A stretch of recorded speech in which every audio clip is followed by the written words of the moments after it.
me, son of one Paul from welcoming you to Starfleet Universe on call. And tonight we have got ourselves quite a party going on. We've got Barry Kirk. How you doing, Barry? Hey there. Hey. We got Jeff. How you doing, Jeff? Good evening from South Dakota. And Doug, how you doing, Doug? That's an interesting. I'm doing here. I'm here. That's about it. How are y'all? Awesome. South Dakota is a beautiful state, by the way. It is. Yeah. But being a truck driver, I get up here all too infrequently. Usually, I'm over in Wyoming and Colorado this time of the week. Yeah, I got a. Sorry, go ahead, Barry. Yeah, not too slouch either. Those are both also beautiful states. Yeah, that's why I love running out west. Understood. Yeah. Yeah, I got my pheasant hunting is good in South Dakota. So I've been told.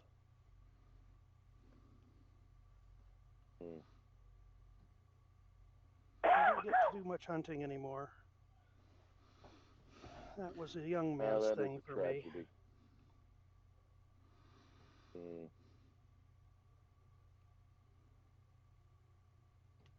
Well, what's the topic tonight, Paul? Well, that is always the ultimate question, is it not? Yes, and it's one that we have every week, so we should have experience with it. What was that, Barry? Hey, Paul. Hey, Paul, since you're like on the spot, have you seen the schedule, and is it okay for you for Gamers of Winter? No, I have not. I said I'm coming. Oh, no. Right. No. I updated the events page today. Okay. It included basically getting rid of all of last year's stuff. I left yours on there from the last time because it kind of seems to be about the same. Mm-hmm. And that's basically that. Okay. But I left yours up there, and, if it's fine, let me know. Okay. And for those of you listening who don't know, Gamers of Winter is a small gaming event, South Central Pennsylvania, Harrisburg area. Will be just east of Harrisburg on Route 22 in the suburbs of Harrisburg at a place called the Your Turn Cafe. We're basically renting their building for the weekend and Monday of the Martin Luther King weekend. If we got enough players, we could have a nice SFU event, but who knows? We have other things to do there too. So there's that. I will be there all 3 days. My wife is probably probably going to be there one day, but we're not sure which of the 3 days. So I don't know how to buy that ticket for her, or can I just pay an amount and we'll figure it out later? It's literally on the thing. It's a one day. There's a listing for each combination of days you can do. You can do one day for any of the 3 days, or combinations of Saturday, Monday, Saturday, Sunday, Sunday, Monday, Monday, Monday. Right. Right. But in other words, if I buy her a ticket now, and let's say she decides on that weekend, Saturday's not working, but Sunday will work, or Sunday's not working, or Monday will work, but she won't go until the weekend. In that respect, it's a small event. We're not a huge corporate thing that says, no, I must suck as much money out of you as possible. God, have you not learned that in 14 years of me running this thing? I know. Gosh, not within arm's reach over the phone. Yay, thank you. Yes, that's basically it. We're flexible on that stuff. The only thing we're not that flexible on is a general no refund policy on the pre-registration. So if you register for a day on decides not to go that day, we thank you for your donation. It will be helpful towards our next event. That's basically it. I mean, basically, if she doesn't That show makes up, sense. you know, you don't get your money back. But if she doesn't come, if she buy for Saturday, then you can come on Sunday. She can come on Sunday instead of Saturday, and that'll be fine. So. Yeah, I mean, if you buy a ticket for her for Saturday, and she's a no-show for Saturday, we can let her in Sunday or Monday. Yeah. So there's that. Okay. Although, like, my big question is, did you have anything in particular in mind for her? Because I don't know what her attendance is going to be like this time. I don't know. Blank. You know. Yeah. Whatever she's going to probably look and say, oh, that looks like an interesting game, and get involved in that. I do know that she had a lot of fun a couple of years back playing Dominant Species, of which I have a copy, and I will bring a copy. Are you in contact with Eric at all? Didn't you win? No, I haven't talked to Eric since the last time I saw him at Gamers. Okay, because oh, kitty cat. Yeah. I'm not in frequent contact with him, and I don't know if he's coming up or not. But I think that, and I think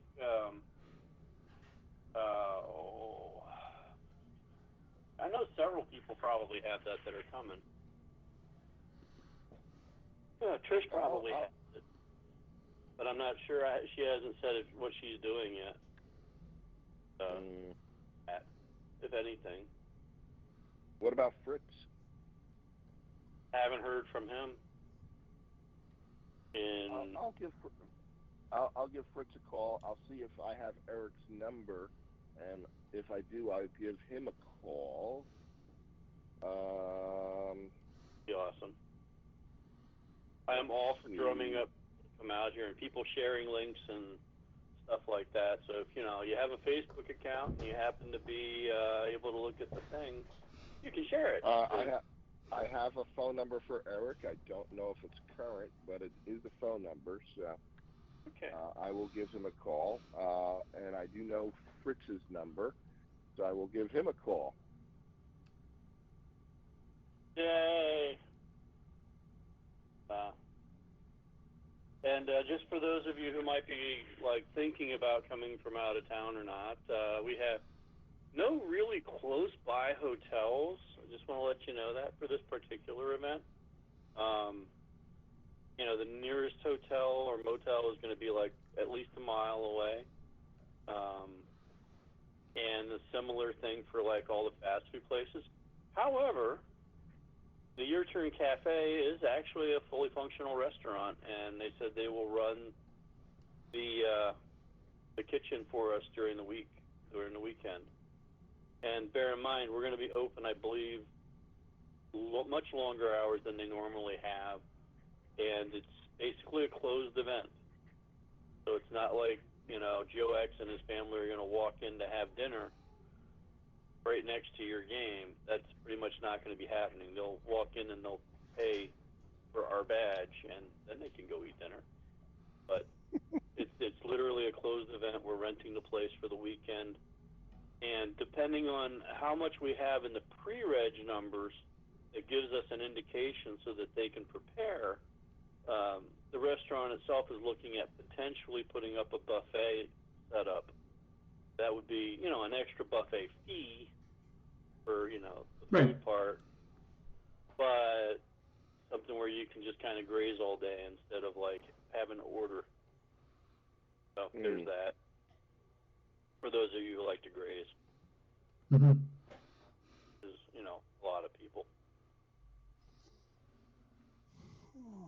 You got a site that doesn't would be nice. belong with Facebook? Yeah. It's called gamersofwinter.net. I was just wondering if you had a website that wasn't on Facebook for those of us that are Facebook phobic. Yes, he just said that. Gamersofwinter.net, all one word, just like that. Okay. And that's actually where the pre-registration is. The Facebook group is actually pretty large for the area, I think. And gamersofwinter.net. Now, why did you pick that instead of? Well, what about Gamers of Summer? Is that going to be a gamersofsummer.net too? Mm-hmm. No, it's just gamersofsummer.net. Yeah, he's got two different websites. I see that. Means I need to add 2 bookmarks.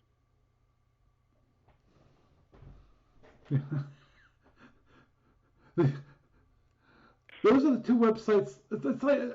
It's like some of the websites on my internal to Oracle, to my day job.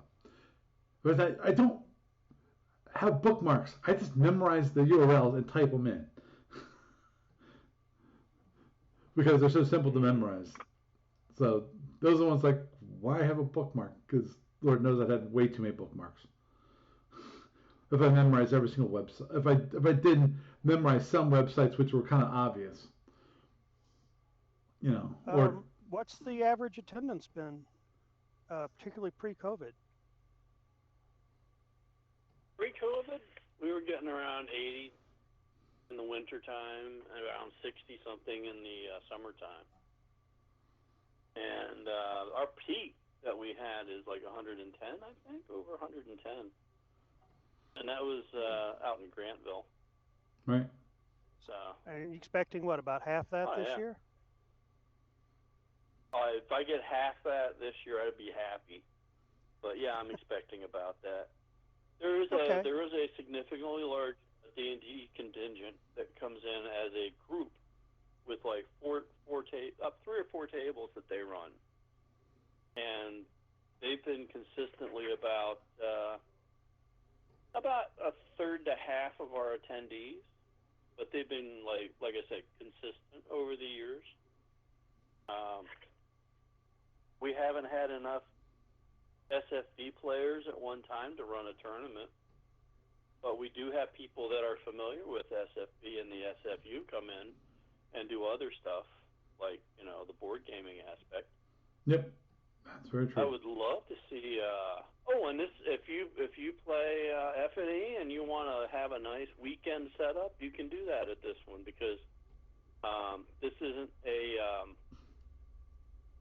isn't like a big, huge meeting room in a hotel where they may or may not be good about keeping the door shut and not letting people in. Had adventures with that over the years, but the venue will be locked around our event. So if you want to play a weekend of, basically F&E, if you wanted to do an F&E campaign that takes 2.5 to 3 days, you could do it and not have to worry about your stuff getting messed with overnight. So there's that. If only you guys were a little closer to Arkansas. It's only a 24-hour drive, and it can be made in 17. Trust me on that. Well, I know this the thing is that I do have a car. I will buy my own gasoline, but I do short of 6,000 miles every 11 days, and then I take 3 off. It's just a little hard to do. So I'm about to come off of one, and I'd not get home in time to head out for Pennsylvania for this one if I'm looking at the calendar right. Yep. So I was like, it sounds a wonderful thing. I hadn't been to a group like this in a number of years, so not since RockCon bit the dust in the 90s. What? Actually, us. Go ahead. Huh. Wow, I didn't know that. Well, if you do fly, I'll be happy to pick you up at the airport. Yeah, that's That's a thought. Sure, there's only like several SFP players begging you to come. Nah, you're good. This is one of those things that it takes some it does take a little bit of like significant ahead planning, vacation wise, but it's like this. We run it every Martin Luther King weekend in the wintertime, so it's like really a non-competitive thing as far as other events of its type go. There's like not that many events like this in the middle of the winter. But once you know about it, it's there. So I croak or something. Well, there's that. The other thing that would bring me to Pennsylvania happens in August. Really? But that's a different. That's the Penzic War. The big SCA event up in Pennsylvania. Yeah, I know what that is. A lot of people in that hobby consider that being the grand pilgrimage every participant needs to make at least once, just like people say you need to go to Gen Con at least once, and so forth. Yeah. How close is that to? I know about it. I just don't attend it. How close is that to Labor Day weekend? Because that's when we've done the summer event. That's usually a Labor Day weekend thing. The schedule's been fluid recently because of COVID, but typically there is a pre-war week where the merchants and the artisans all can show up early, get their encampments established and everything. It's like the second week of August. The war starts, it's typically the third week of August, and it's all done in time to start school. So it's over and done with before school starts, which is the way they've been scheduling. Sort of the last hurrah of summer for school-age children's. Understood. And for those who have kids. Yep. I've got kids, but they're all grown up. Yeah. Want some more? No. For those of us who do not have PayPal anymore, how do I pay for it? Any credit card. It does. Any credit card, I will do that. Any credit card should work. I mean, it's like, although my thing is through PayPal, it's they accept most major credit cards and debit cards. Yeah, but you have to create a PayPal account. You have to take cash at the door. Mm-hmm. I closed my PayPal account. Yeah, well, you don't need PayPal to actually register for the event. Any credit card or debit card will do. Yeah. Just be sure you pay careful attention to pre-checked check boxes because PayPal will try very hard to open an account for you very helpfully. Okay, so you can't pay without actually creating an account. Okay. Yeah.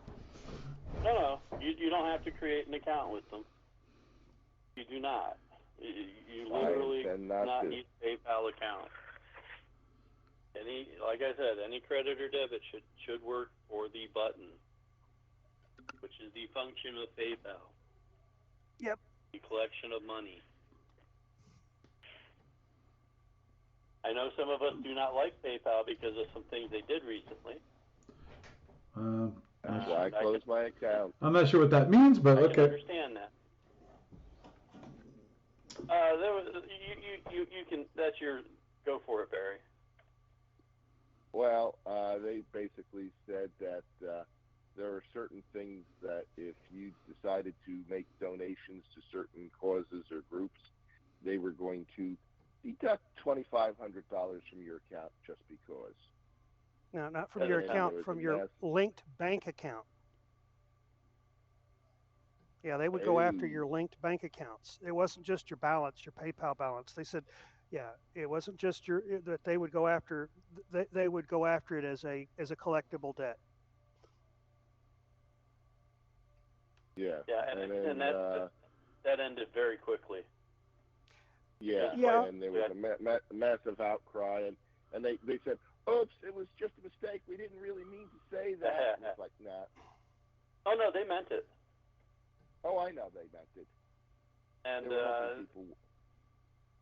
I think somebody that's what actually real reminded Nazis- them that if they actually did try to enforce it and lawyers got involved, there's this thing called discovery that could be very ugly for them. Well, It just there's that, depends and then on there's getting it just sued. depends on who's running the show for the aggrieved party. Well, that plus I think they're also violating people's constitutional rights, civil liberties, and it's just a lawyer feast that they do it. Yep. If they continued with it, it's like it was probably just an incredibly stupid idea that somehow managed to get implemented, and then as soon as their own lawyers looked at it and said, "This is a total can of worms. You better just close the lid on that right now." And they did. And lots of people said, "Fuck you, PayPal. We're closing our accounts," and they did. Thank you, Barry. That too. I mean, What's that? Please don't use that kind of language on this podcast. I'm sorry. He shall be beeped in the rebroadcast. Yeah, I'm not sure Probably. what Twitch's going to do about it. We'll do extra work, why don't you? Have to figure out how to beep you.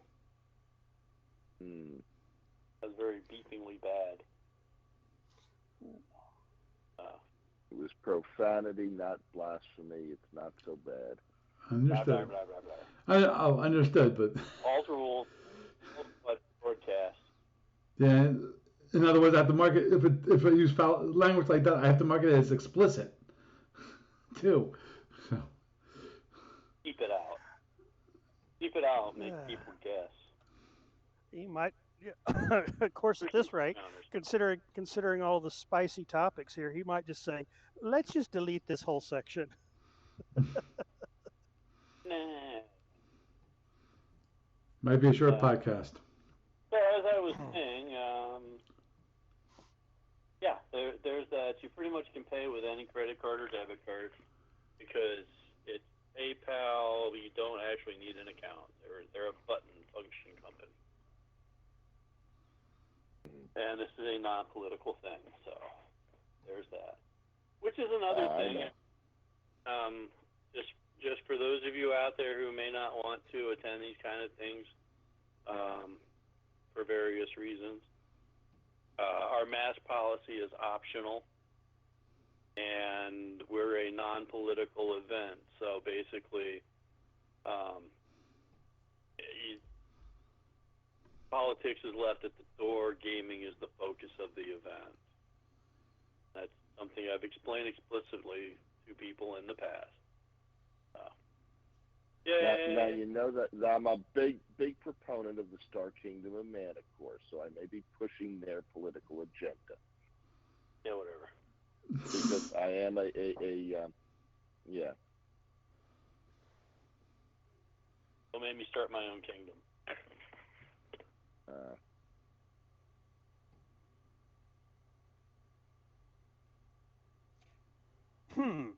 Of course, if any of our, other SFU players out there want to have something specifically done, my suggestion is sign up, say you're going to run or host the event, and contact friends, pals, and buddies that are in the general area.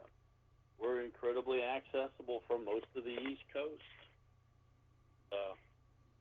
Or to put it another way, like Historicon and a few other conventions are held down in Lancaster, which is not that far away. And if you're coming from New York, New Jersey, West Virginia, anywhere, west of Pennsylvania, it's about the same doggone distance for you. That's basically it.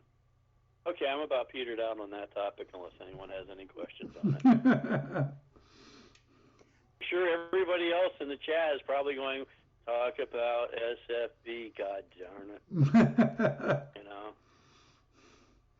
Yes, I narrowly avoided getting beeped, I'm sure. Yes. Naughty, naughty. You'll get caughty.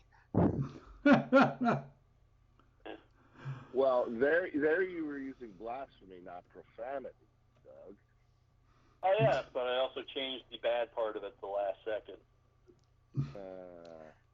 Gosh darn it. Exactly. That's a useful skill to have when you want to swear like a sailor and there are children present.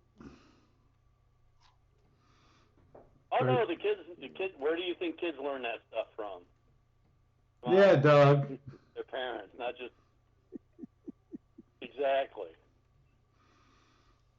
My kids occasionally tell me, "Dad, Mom, Dad's cussing again." Yeah, get used to it. Go in the Army someday, or the Air Force, or the Navy, or whatever, and yeah, you'll be just right at home. So. Yes, I do remember the Army teaching me the resistor color codes. Okay.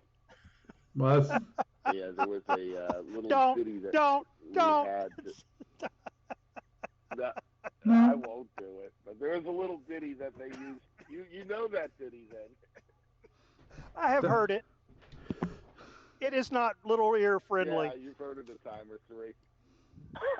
No.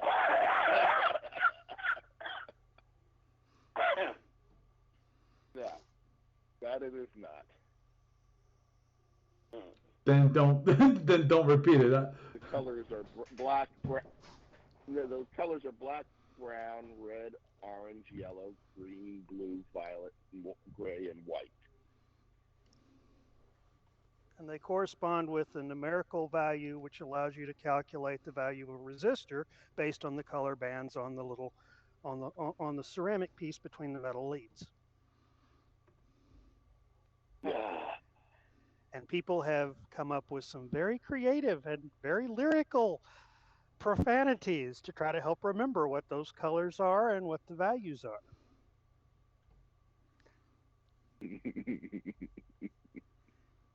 Yeah. My sergeant in the Army in electronics school had fun with that one. Yeah, it's just like what us truck drivers do when people start asking what the various trucking companies' names mean. Yeah, that's pass on that one. But anyhow, let's get something closely related to SFP. Like more than what we've been talking about for the past 30 minutes. Just a reminder. You need a refresher on the. Go ahead. What? Okay. That's for those of you who do play SFP and want to be part of what David Chang has been trying to promote for the past few months by posting in different places and sending out emails and so forth, which is the Big Bang Blowout SFP tournament, which is trying to organize for 2024. Because since there seems to be no momentum for 2023, and it's like, okay, and that's fine, but definitely you're going to need to contact David Chang. Okay, I'm just double checking on. Okay, his email address is dave@sw-gaming.org. If you want to contact them, if you want that email address yourself and you didn't hear that, obviously you can reach out to me at sfuoncall@gmail.com, and I'll be happy to forward that to you. I can even forward you the original email, and he basically wants to know if he could get some commitments for people to actually come. He said it's going to be probably the summer of 2024, and. Well, he said while the patrol tournament will be a centerpiece, they want to offer other SFU games too. Again, SFU scenarios, one big F&E game, also ACTA, Starfleet, Call to Arms, and also FedCom and other if even Prime Directive, if people want to do that, but the centerpiece is going to be an SFB tournament, and he's hoping to get a number of people for that one last hurrah when it comes to a large SFB tournament, and so hopefully that would be of interest to me. I don't know what my schedule is going to be. I'd have to have a little advance warning. Right. Oh, understood. And I'm assuming he did not say. But the event will probably be several days, probably 5, maybe 7. I don't think 7. 5 I can see. 3 I think is more reasonable, but he's shooting for 5. Location is still to be determined, but certainly somewhere in the USA. It's like, okay, we'll look for those committed to attend, and we'll pick a hotel location to maximize travel ease. Basically, for those people who said they'll definitely come, that means that if a number of people, a lot of people from like New York, Albany area, if most of the people are from there, they're going to be having closer to like Albany, or if there are a lot of people in Florida, it's going to be they'll probably try to get it closer to Florida. Maybe not in Florida, but definitely closer to Florida. I'm assuming that he would want to hopefully get something that's not in the extremes. Like if there's a collection of people in like New York City or something like that. You might not have it in New York City, but stay away from the city. Oh my God. Harrisburg is fairly easy for a lot of people on the East Coast to reach. I'm just saying. I know, Doug. I know. No. I mean, who wouldn't want this event in their backyard where they could like stay at home and not have to get a hotel? Exactly. Yeah. I could go for that. Yeah. But I'm just saying that the city is just brutal to get in and out of. You do not want to go there. Oh, understood. Dangerous and expensive. Oh, and Barry, I don't think. City is... I don't think New York City would be a good place overall. Period. Just because because things are going to be a heck of a lot more expensive than anything else. So it could be close by, some place in Jersey. You can probably find a cheaper place in Jersey, or if you have to pay to get in the state and pay to leave, it's not really that's just my opinion. No, I know that's the funny part about Jersey is that it's free to come in. It costs you to leave. Yeah, but it's worth it.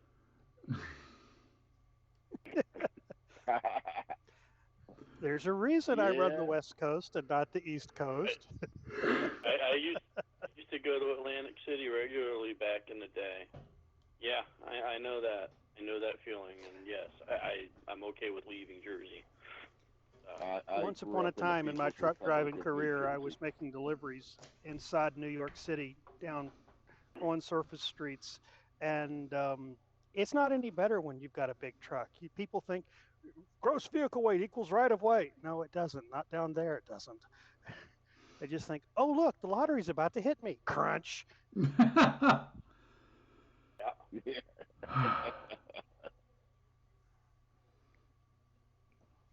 So I figure I not to mention all the potholes they have in that area. Holy crap. Meanwhile, during Hallmark season, they're not potholes. They're not potholes. They're cauldron caverns. Thank Sorry. you for making that distinction. Well, they're test bed, meant to test bed of your truck. Pedantry is another service I offer.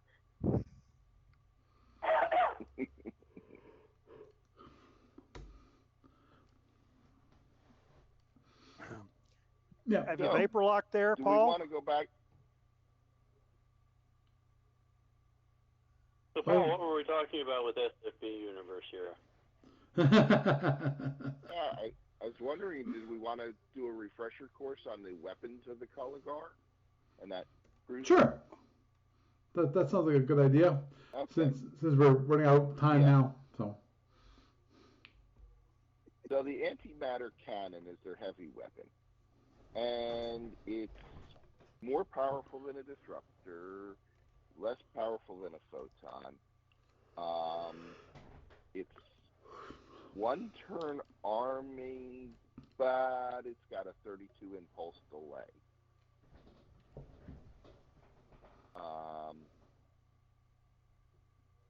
And am I still?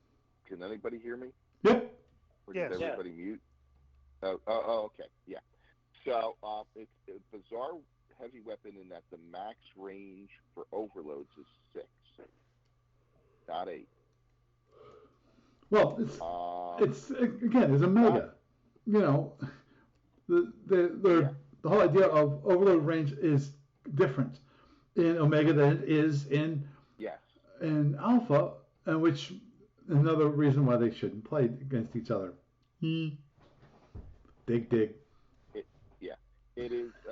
So the antimatter cannon is slightly more accurate than a photon, but slightly less accurate than a disruptor. It can arms for 3, overloads for 6. You can hold a standard for 1, and you can hold an overload for 2. And you can be holding, and you can hold it as a overload. But it is technically a single turn arming weapon. But as I said, there's a 32 impulse delay. So now it has a special firing mode, which is kind of interesting. And the special firing mode, it takes less power to arm, same amount to hold, and it's an 8 impulse delay, and it does the same damage. You're saying, well, why wouldn't I use that special mode every time? And the reason is that special mode does not damage shields. So let's say I fire that special mode along with other weapons. The special mode, all the antimatter cannons in the special mode fire first, and let's say it's up against a 20-point shield, and I did 24 points of damage. It does 24 minus 20, so 4 internals, but the shield is left undamaged. And now all the other weapons hit later that impulse, and they hit the shield. So the special mode really doesn't work except against badly damaged or down shield. If somebody's got a down shield, use a special mode. Mm-hmm. Isn't it called like caseless? If you arm it with, it's called caseless. That's the special mode. Okay. And if you arm it as caseless and you want to use it as a standard, you have to discharge the caseless and begin the arming process all over again.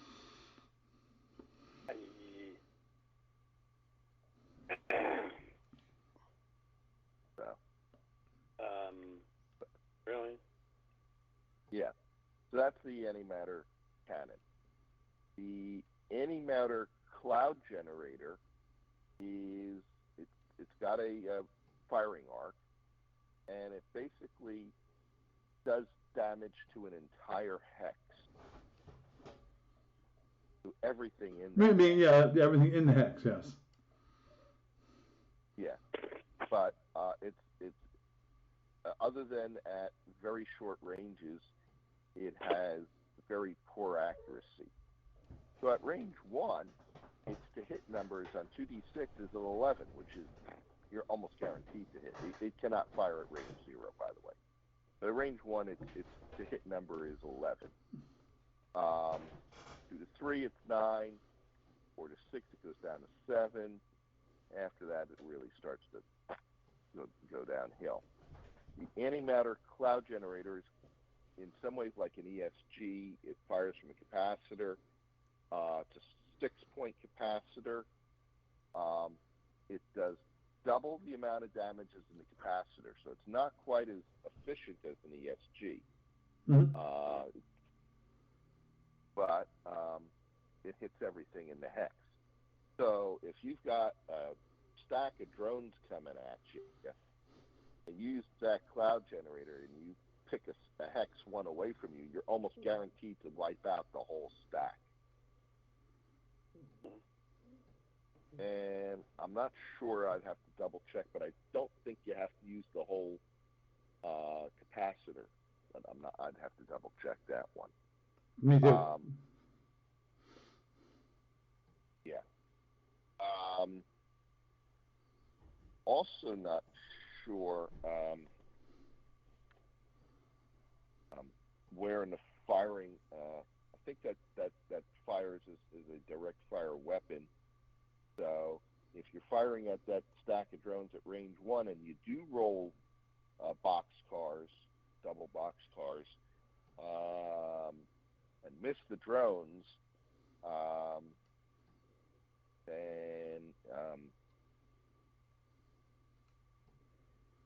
you don't have another chance that impulse to fire at the drones again. Right, and what's this about near misses? What's that? What about near misses? What's that about? Because I see that on the chart. Oh, the near miss and the miss? Right. Well, miss is kind of obvious, but what's the difference between a miss and a near miss? Oh, if it misses, okay. What a near miss is that you roll a die and move the damage hex over by 1 hex in that direction. Similar to random displacement. Random displacement. And a total miss is you roll the dice, move it over, roll the dice again, move it over again. So it can potentially walk 2 away, or a miss, it could walk back into the same hex that it left and still hit. All right. All the chaos. Yes. Now, now, if it hits something with shields, the target gets to pick where it hits, and they can spread the damage out among their shields. So if you had a target that had 5 down shields and 1 shield still had points left, you could take all the damage against your 1 shield.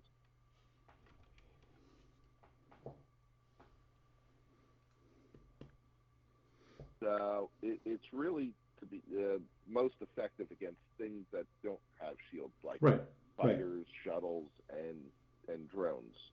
And it's useless against plasma. Those weapons are. The microphasers are just like regular phasers, except it's a hit or miss. It's not a variable amount of damage. I think the average damage from a microphaser at short ranges is a little bit better than a standard alpha phaser.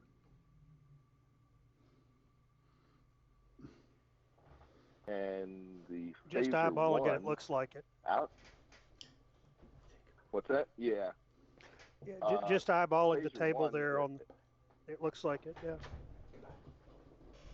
Yeah, it's about 10 to 15% more powerful than a standard phaser. The phaser 3's guaranteed to kill a Type 1 drone at range 1. Auto hit, and it does 4 points of damage.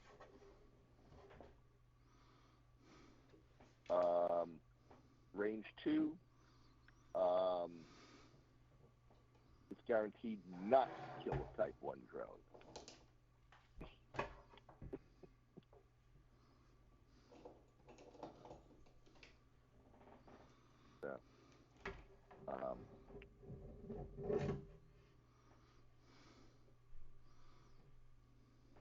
But very, very accurate. The phaser,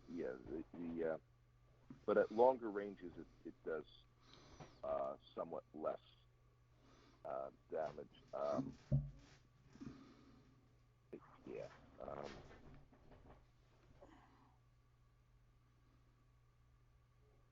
I think was a phaser one at range 8 does how much average?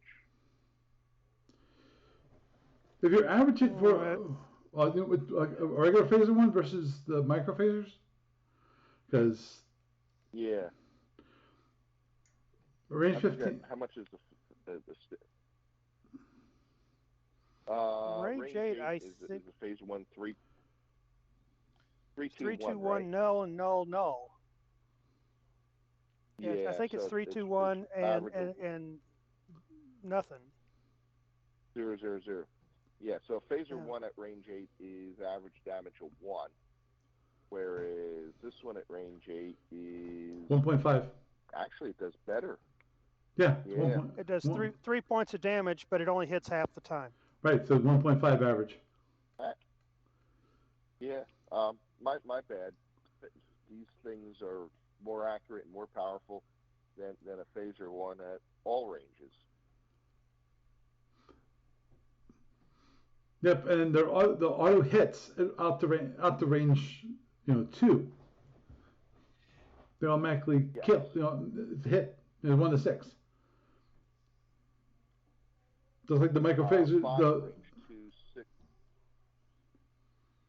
6 at range 1. Yeah, it's definitely more powerful than the phaser one, than alpha phasers. That's why I'm thinking that 8 P1s and 2 P3s are a little bit over the top. Now the one, and this thing has 40 power. Now turn mode is D, which doesn't help. The Achilles heel on it is that the antimatter cannons, your heavy weapon, you cannot fire all 4 of them in your FAR. Correct. You only can fire 3. Because one is LFL. Yeah. You only get the front hex spine is where you get all 4. Right. If you centerline the person, then you can get all 4. Right.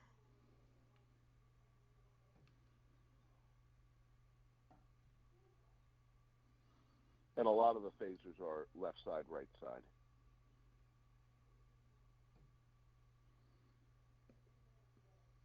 Very true. FAR.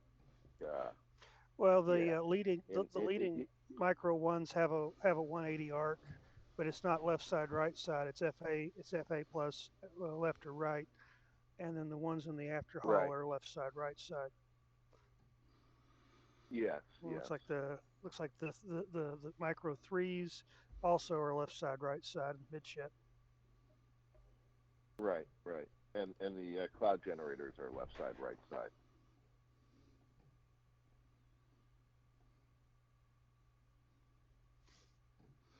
Oh yeah, Chris. A phaser M1 is a micro phaser. Micro phaser 1. Yeah, and the cloud generators have a 32 impulse firing delay. Yeah, like an ESG. Yes. Yeah.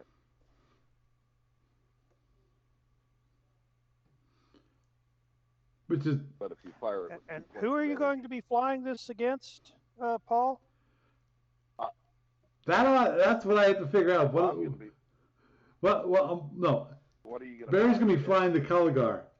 The question is, what will I be flying?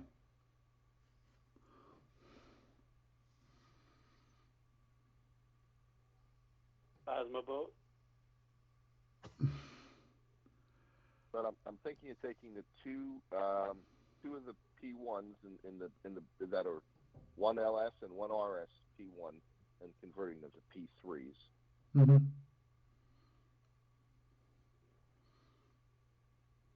So almost just kind of flip them. What's that? Well, I'm looking at it, it's just flip them. Um, what's currently marked Yeah. P3s, mark them P1s. The ones that are marked P1s, mark them as P3s. That's exactly what I'll do.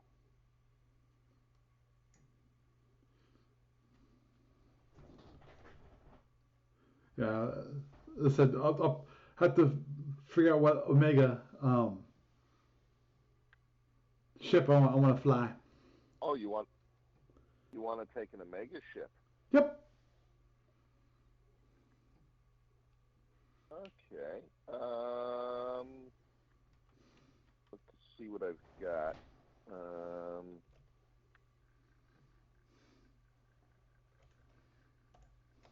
Well, ones that I've had a lot of luck with. Peter Bakia really likes the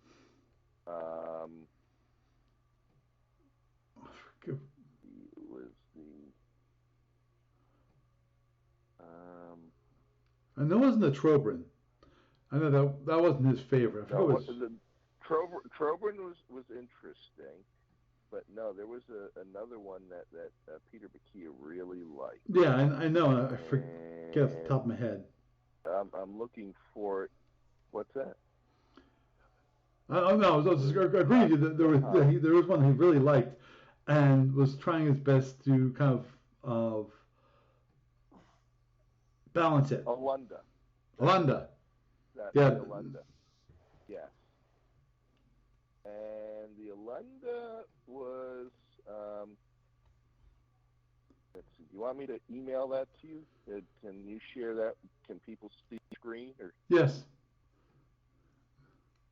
All right. Hang on. Let's see if I.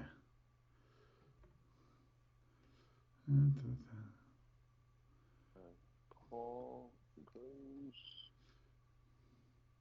Paul.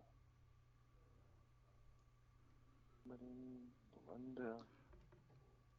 Okay, you have an updated version versus the one that we got from Ken Burnside? I do have an updated. Well, I have one that I've.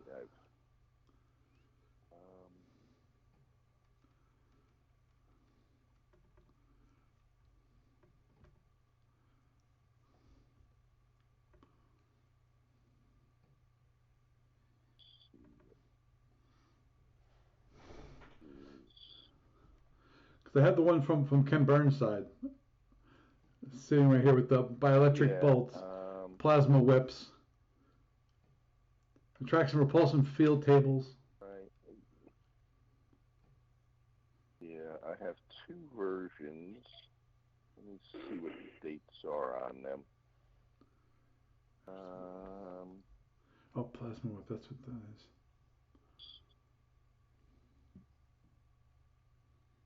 View details. Oh. So one is. Well, the dates really don't matter.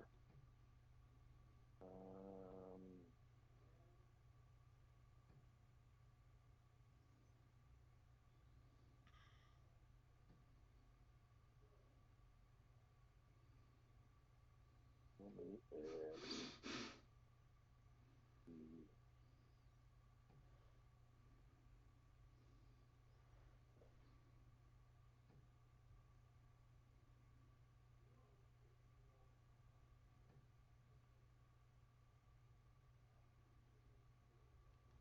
That's true.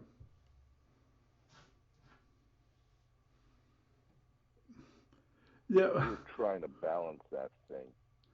Mm-hmm. The Ken Burnside one does have the weapons charts. Yes.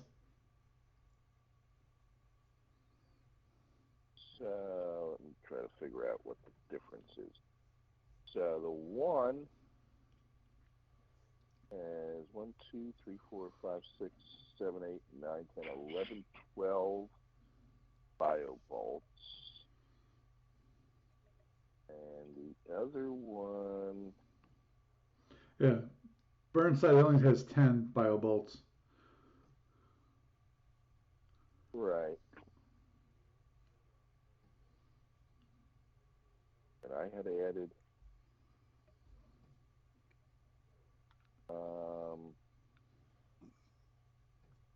2 bio bolts in the front.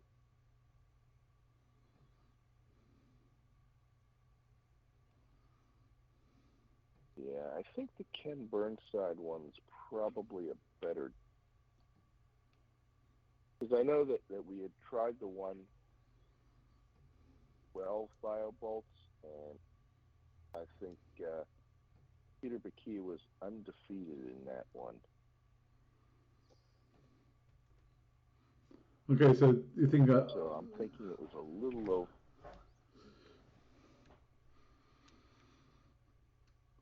So you think going with the original is best? I think so. Okay. And now, are you familiar with the weapons on that ship? Not at the moment, but I can easily read up on it. Definitely.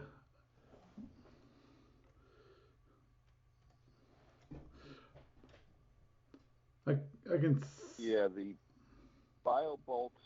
There's a capacitor on the ship, and this capacitor has is basically unlimited amount of energy. But I think that at energy allocation or something like that, or at end of turn, half the energy in the capacitor goes away. I think that's what it is. You can fire each bio bolt once per turn,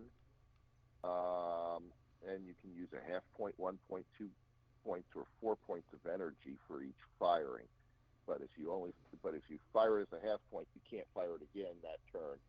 So, but if you use 4 points of energy, it needs a turn to cool down. Mm-hmm. But if you use 2, it doesn't need to cool down. No, it can fire every turn with 2. Okay. Although 2 is not really that. It's less accurate than 1, and it does slightly more damage, but not much.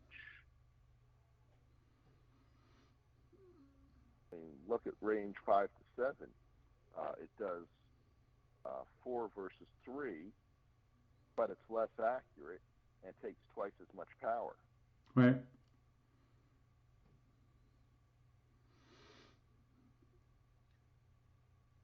Understood. And definitely the 4 points of energy looks like it's basically an overload. That's what it is.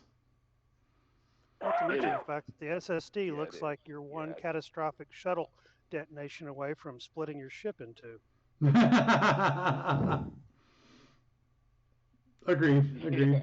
Because the shuttle bay, right there between the 2 sections. Now, the plasma whips are interesting. I do believe they can damage plasma torpedoes. The bio bolts can. I think the plasma whips can too. I'm not sure. I'd have to double check. The plasma whips take no power to fire. I think there's a 32 impulse firing delay. Okay. Now, there's a special mode of the plasma whips called a whip crack torpedo, where you spend a quarter point of reserve energy, and then you can fire a plasma torpedo from the whip launcher, and I think like a 5-point plasma torpedo with a range of like 16 or so. Mm-hmm. It doesn't decrease in strength up to its max range. The batteries on this thing are weird. I think they hold up to 5 points of power per beat, but you can't use them all. I think you can only use one battery box per turn. Yeah. And I think the batteries are self-recharging, but you only get like 1 point of battery power per turn. The batteries actually, the whole 3 battery boxes generates 1 point of power per turn. So the ship effectively has 39 power. Right. 38 if the batteries are full. Now the ARFs are interesting. Attractor, repulsor, and what that does is that if it hits, it takes whatever ship it hits, and it can only be used against ships. It can't be used against anything else. And if you have it in attractor mode, it will pull that ship in 1 hex per turn. It'll make it go closer and closer and closer. And if you fire it in repulsor mode, then it will push the other ship further away, 1 hex per turn.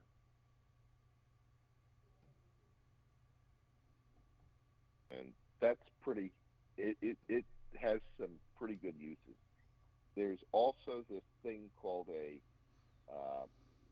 PCG, plasma cloud generator, which takes a god-awful amount of power and really doesn't do much other than generates a cloud of plasma behind the ship, and it takes a while for the cloud to form, and it does degrade damage. So if you're running away from somebody, you can generate that cloud, and makes it hard for them to shoot through it, but I don't think there's any penalties for just flying through it. And once it generates the cloud, it's like the cloud stationary. It doesn't follow the ship, so I'm not sure what the point is. Yeah, understood. Well, the thing is, it sounds like it's a weapon mainly designed as an escape. You know, so if you're going to be running away from something, you would deploy that to help in your escape. Right. And obviously, in a terminus scenario, there's not much use, at least that I can think of off the top of my head, given that the limitations on it. Now, obviously I'm going to double check on the rules to see exactly what the limitations are and if it can be of any use, or it just should be ignored as a weapon, just a free hit. Yeah. The other thing that ship has is it's got this god-awful amount of, instead of damage control, it's got a huge amount of what's called healing. And I think it can repair double the number of boxes as healing. So that's huge in that ship can repair 12 boxes over the course of a scenario, generating 6 damage control points per turn. Wow. That has, yeah. I'm definitely going to look that up.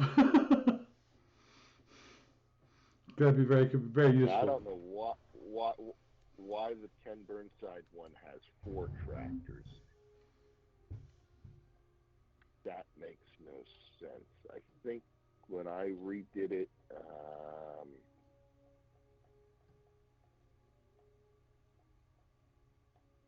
I left the 4 tractors in there. Interesting. No, wait, no, that's not the one I did.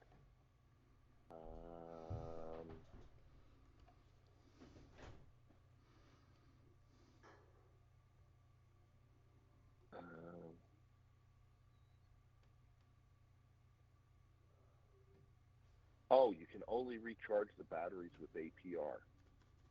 So it has no reserve warp or impulse.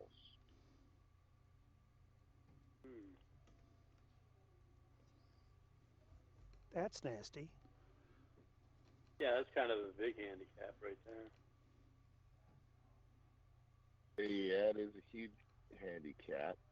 But on the other hand, it's got 3 5-point batteries.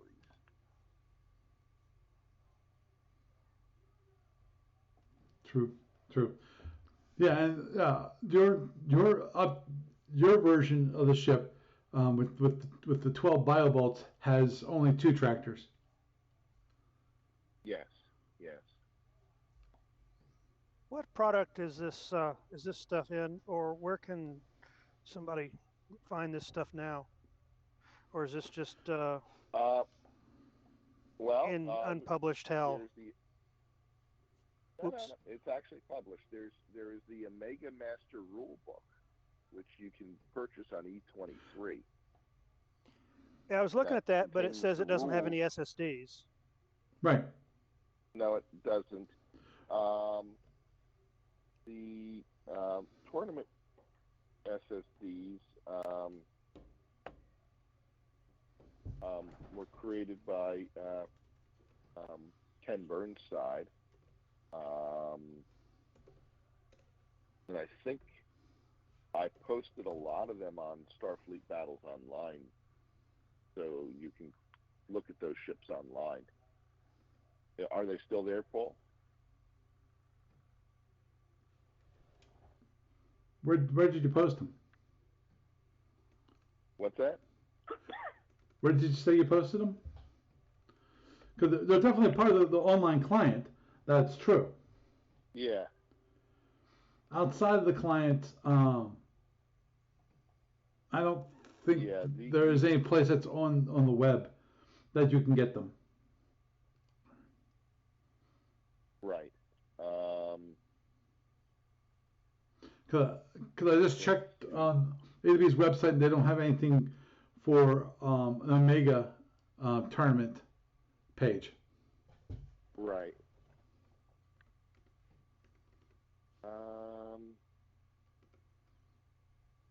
Yeah, there was list. Do you have all the Mega PDFs, Paul? If not, I might have. I think I might have access to your drive. I got a link to your drive. Yeah.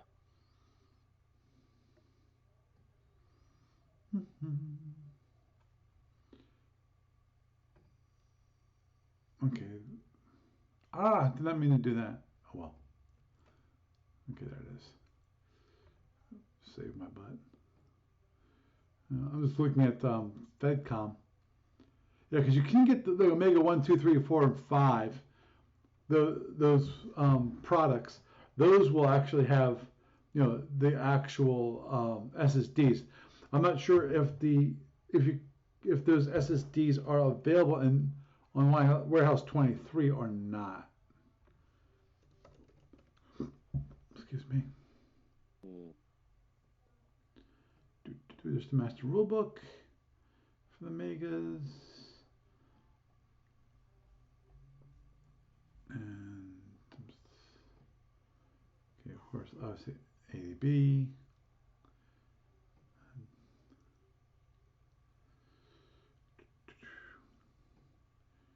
The Federation Commander version of the Omega playtest rulebook is only $5 on digital. Right. The Federation Commander, they only have a few of the empires, and again, it's playtest.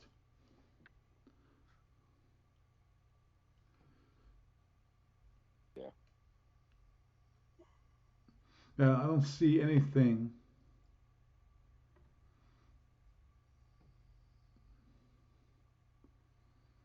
Yeah, and this is the playtest rulebook. Yeah. It doesn't look like. All I'm seeing is the master rulebook and a whole bunch of captain's logs. Yeah, in the Starfleet Times. If I look for Omega, I see those. But yeah, doesn't look like it's available as part of an ebook. Obviously, you can get the physical product, and they'll have all of the ships, but they won't have the tournament cruisers because the tournament cruisers are something outside of that. And so at the moment, there's no way to get a copy of those short of having Barry send them to you.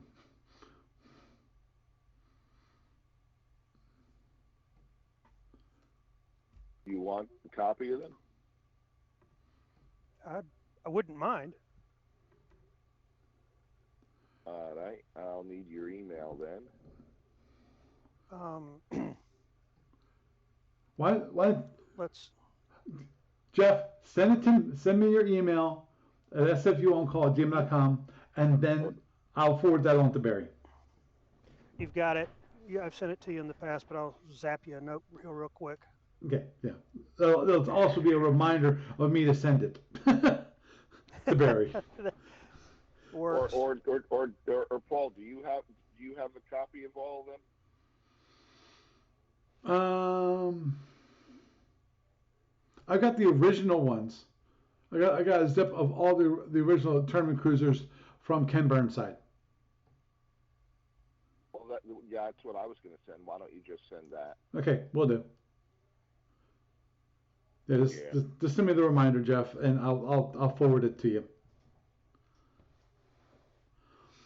So, gentlemen, with that, I have to close things up because it's already coming up on 11 o'clock, and the only reason I'm even coherent and not really concerned about getting up tomorrow is that I have my day job is closed for the week, so I can sleep in if I wish. Yay! I have to go see the doctor tomorrow to get my stitches out, so I have to wake up early. Okay. Yeah, I've got another mega meter day tomorrow, trying to get to the delivery for this load of onions I've got. Understood. Yeah, Good luck with that. I'm waiting for delivery for tomorrow myself. It's gonna be it's coming from Colorado. So. That's not me. No, it's definitely not you. It's a trailer that got shipped from Grand Junction, Colorado. If you go any further west, you basically you leave the state. It's like wow. I was originally I planned on going and actually picking up the trailer myself, but that was also when it was going to be originally made for like spring, but they actually got to it earlier than I expected. It's like and I told them, can you push it? And they said no. It's like okay, so we'll just have it shipped out then. I am gonna want to get to sleep because I was at work at 5 a.m. this morning. Understood. Well, Barry, you have a good night. Good night. Night. Good night, everybody. Good night, Jeff. Yeah. Good night. Have a Good good night. one. You too. Okay, bye. So actually, we got to talk about Starfleet battle stuff this evening. I know you guys were. I'm sure some of you are going, when are they gonna stop? When are they actually talk about the Starfleet battle stuff? Fast forward, and ta-da, we're here. So, given that, hope you enjoyed a little bit of Omega talk, and of course, talk about the different conventions. We got one convention and one gathering, and hopefully you'll be joining us for that SFB big send-off gathering for, not really send-off, SFB will still be around, we'll still play it. It's hard to get a really large group of people to play because I'm not sure how many of you guys remember that right after Interdom, after ADB actually acquired the rights to SFB and actually be able to come to Origins, we had huge tournaments. We had over 100 people playing SFB, and that was just incredible. It's hard to get people to get together as a in physical space for 16 player tournament. So we're hoping for like 30 or 40 players to play SFB, which would be fantastic. We could do what they want to do, which is going to be a patrol style tournament. And I got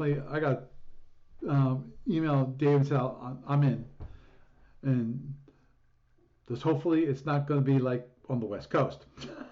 That makes things more difficult because Lord knows I hate to fly. Just to let you know. So anyway, with that, I am Paul Franz, and I bid you a good night.